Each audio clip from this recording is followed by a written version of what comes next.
Hey guys, welcome back to My Neck of the Woods. My name is Deco, where I share my experience and my knowledge, hoping to lessen your learning curve. So today I'm going to talk about broadheads. I'm going to talk about my 5 best broadheads that I use mainly for deer hunting, but I use them for turkey also out of my bow. This year I've gone to a crossbow and I've used one of these broadheads out of the crossbow, but they all work as far as deer hunting.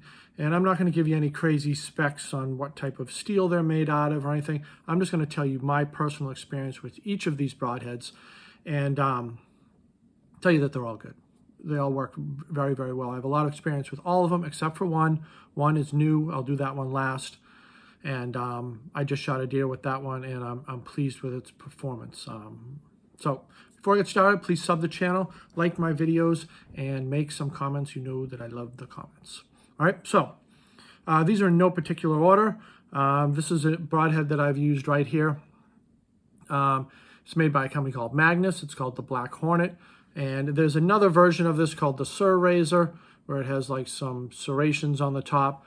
But this is, it's a 1 1/4 cut, and then it's got a 1/2 inch bleeders on the top there.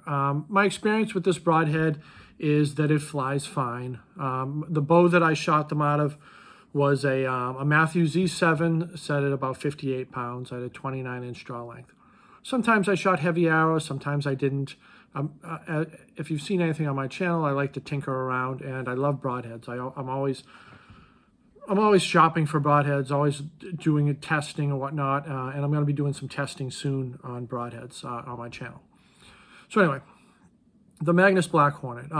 When this goes through a deer, the out-of-box sharpness is fine. I like to take it to a strop to make it razor sharp. But the out-of-the-box sharpness I found is 100% fine. When it hits a deer, and it hits a deer appropriately in the lung, heart area, or even the liver, it zips right through. It's not a problem. Granted, all my shots are usually inside of 30 yards, so I haven't taken any long shots. But it zips right through, and it's not a problem at all. I have hit bone. It tends to stick into bone as opposed to blow right through it. I'd really, when I shot my heavy arrow setup, I did shoot this once, and it went through some ribs, and it broke the ribs. But I'm not in the practice of shooting deer in the spine or the shoulder blades or the legs or anything on purpose. I did have an experience where this kind of ricocheted off of a shoulder blade, but it killed the deer anyway. It was relatively in the right spot. It was the shoulder blade actually coming out on the other side. So that's what I have this. The bleeders are good. It's easy to sharpen. It's easy to maintain. And if it doesn't get all banged up off a rock or anything, you can reuse it. This is actually one that I have reused. You can take this little Allen key out here, and you can take that bleeder blade out, and you can sharpen it again if you want to, if you choose to. Some people just like to buy them new, but I'll reuse them if I can, as long as they don't get all banged up. When you get those little nicks on them, that's going to affect the flight. All right, so this is that one. Second is the Ramcat. This is the one that the blades are sharpened on both sides. As far as accuracy and penetration, this is the broadhead you want. If you hit the deer right in the sweet spot every single time, and you don't have any bad shots. I'm not saying I do have crazy bad shots all the time, but occasionally it happens. It happens in bow hunting. We don't want them, but I've used this for many years, and exclusively this for many years, and I really like it. It's a really great broadhead, and I still use it. When I have my quiver, I kind of have all these broadheads in my quiver. So like I've got 5 here. I have a 6-arrow quiver, so I double up on one. Actually, no, I have 3 arrows now because I'm a crossbow hunter. So yeah, I forget. Anyway, so this is very good as far as field point accuracy. I'm not saying that the other one isn't, but this is spot on. This never misses. There were times where years that I didn't even need to practice. I just pulled them out of the box, put them on, I was ready to go. If you do hit any type of bone with this, these little blades on the side, they're going to bend or break off. I've shot this through a deer, double lunged it, and obviously it has to go through some ribs to get there. Those blades just like almost bent right off. They're very, very flimsy.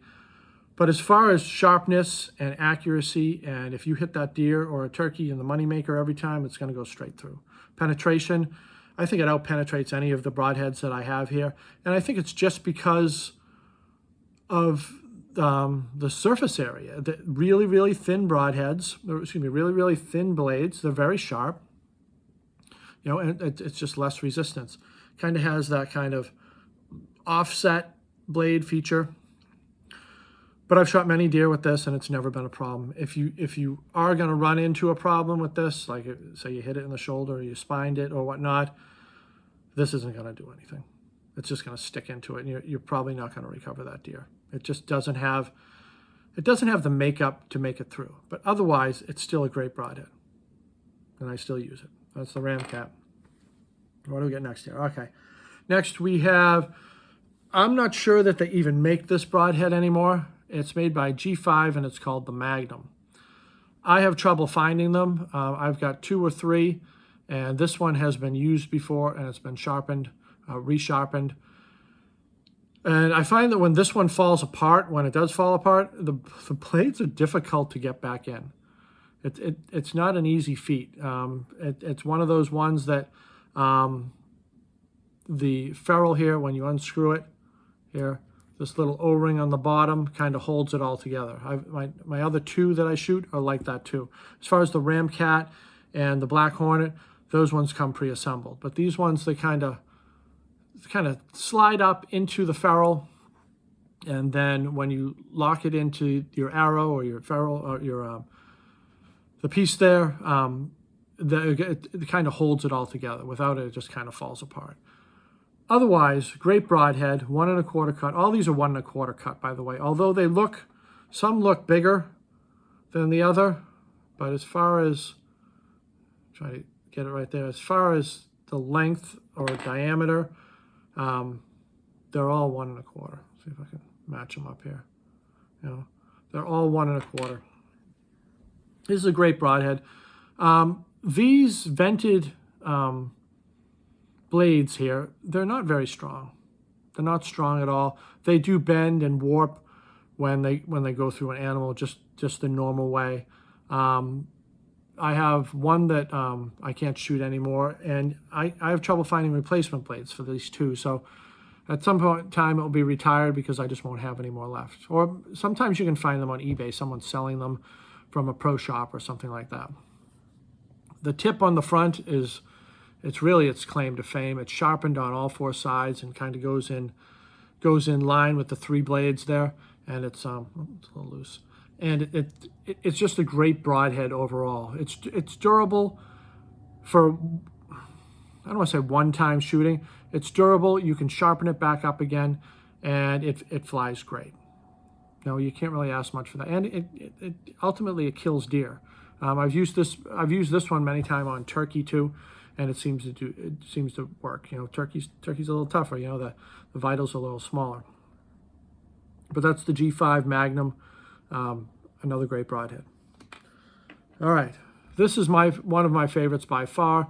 I've shot my first deer with this. It's made by a company called Slick Trick, and it's a Slick Trick Grizz Trick. It is a 4-blade broadhead. So all the other ones I've showed you are 3 blades. Technically, this is a 4-blade because it's got the bleeders, but I would consider this a 2-blade broadhead with bleeders. This is a 4-blade broadhead, and it is very, very durable. It will go through bone. It will go through basically anything, as long as it's razor sharp. Out of box sharpness, it's razor sharp, but I like to take it to a strop anyway.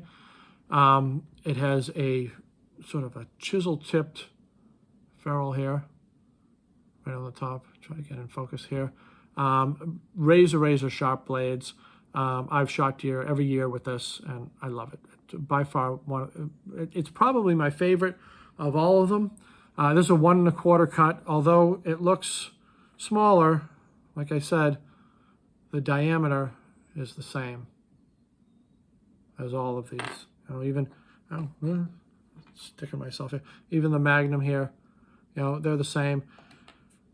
And in my opinion, if you got enough oomph, the 4 blades is better than 1 because it's just more cutting diameter. You know, so these are, you know, that's 1 1/4, And then it's a half across, so you got a quarter cut here and a quarter cut there. It's just more blade. I mean, technically you could say this has more surface area of cutting, because it doesn't have the ferrule. It's all up for interpretation. But anyway, this is a favorite. I shot my first deer with it, and I'm not proud of how I shot it. I shot it quartering 2, and it went through some vitals, went through the guts, and then buried itself in the back femur and completely crushed the femur on the back, so the deer couldn't even run away. And I didn't need a follow-up arrow. The deer died very quickly.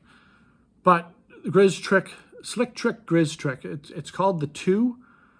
When I bought them, it was called the 1. It was Slick Trick Grizz Trick, and then they came out with another one, but I'm not sure that the specs are any different. All right, that one, those are 4 that I have right there. And then this one I used this year in my crossbow, and I recently just shot a doe with it, and it worked. I wasn't able to recover. The bolt went straight through. It was a heart shot, went straight through. I wasn't able to recover the arrow. I couldn't find it. So I wasn't able to see what the broadhead looked like. But I'm going to do a review on this video now that I've shot a deer with it, a review on this broadhead. And it's made by a company called Autolock. They're notorious for their mechanicals, where it's sort of spring-loaded in here. It kind of looks like a bit of a Frankenstein to me. It claims that it's a 1.5 cut, but it's not. It's a 1.5 total diameter cut. It's kind of misleading the way some of these broadheads are marketed. So like this one, this is Ramcat. It claims that it has a 1.5 cut. It's a 1.5 diameter. So if you measure it all the way around, it's a 1.5 diameter. But you would think that the cut would be 1.5 across, which it's not. Same as this. This is 1.25, but it just looks massive. It just looks like a giant broadhead, but the cutting diameter is the same. And then it has these little nasty little bleeders in here. At first glance, looking at this, I would think that these bleeders, just by the way they're positioned, that they would slow down penetration, but it didn't seem to be the problem. The deer was at 15 yards. I had a crossbow, hit it right in the heart, and it didn't go far. I think the broadhead went straight through, and I never found it. Maybe I'll find it, go back there with my metal detector and try to find it if I can. At first glance, these blades here seem very thin. They seem very thin, and it's got this beefy chisel tip on the top. Like I said, it looks like a Frankenstein. It looks like you took a chisel tip from like some of those Rage broadheads, and then you put these almost look like Thunderhead blades, and then the bleeders, I don't know what the bleeders look like. Maybe they come up with their own design for the bleeders. But this is a local company, well, local to me. It's out of New Hampshire, and I don't think they do a lot of advertising, but they're known for their mechanicals because they're spring-loaded in there, and I know many people who use them are very happy with them. But it killed the deer. It flew straight.